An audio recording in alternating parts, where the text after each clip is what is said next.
Yo, what's up, peoples? And welcome to week 6 of my 52 horrific weeks in 1981. Yeah, thank you once again. Yeah, week 6, like I did in all the other weeks, put the remaining films into the randomizer, press random, and the Prowler. So, out of the first 6 weeks, 4 slashers. It's not really a bad thing at all. I was actually pretty stoked this came up today because I haven't watched The Prowler actually in a long time. I mean, it's just been long enough, I guess.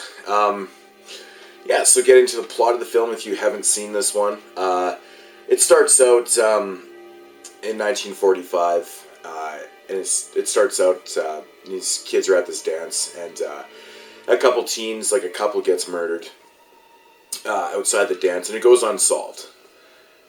So then they jump to 30 years later, and the college they decide to rehab or to have the dance once again. It's the first time they've had it in 30 years, and basically what happens is there's a prowler around, and he starts picking off people one by one, and that's basically the premise or the whole plot of the film.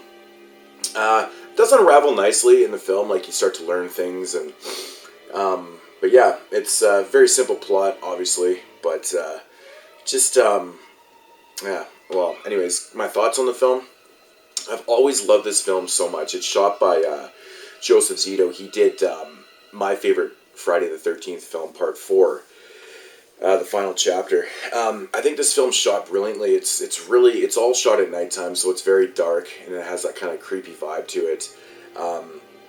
He does a really good job of, kind of building suspense, even in slow parts and stuff.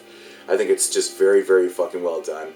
As for the characters in this film, this doesn't have your typical and your stereotypical characters. Like, none of the characters are really stupid. None of the characters are annoying. They're just very normal people. Yeah, and that's definitely one thing I really like about this film. It just has that type of feel to it that it's not annoying, or the characters aren't going to be doing stupid fucking things. Getting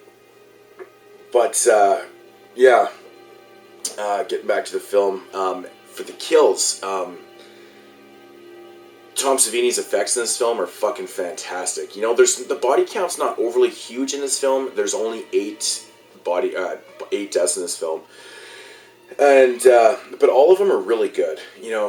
The pitchfork deaths, slicing the throats, like nothing too extravagant, but it's just done very well.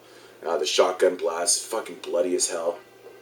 I always really, really fucking loved the scene in the pool. Now, if you've seen the film, you know exactly what I'm talking about. The kill in the pool.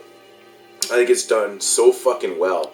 There's actually a shot where Joseph Zito, basically, it's underneath the water, and after he slices her throat, he's kind of got her pulled around. He's got her pulled underneath the water, but you can still see the blood like spurting out of her neck in the water. I thought that was just a fucking amazing effect for the film.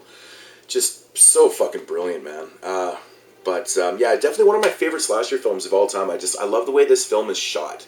It's like my favorite thing. It's just dark and it's creepy. It's got a really good atmosphere, and yeah.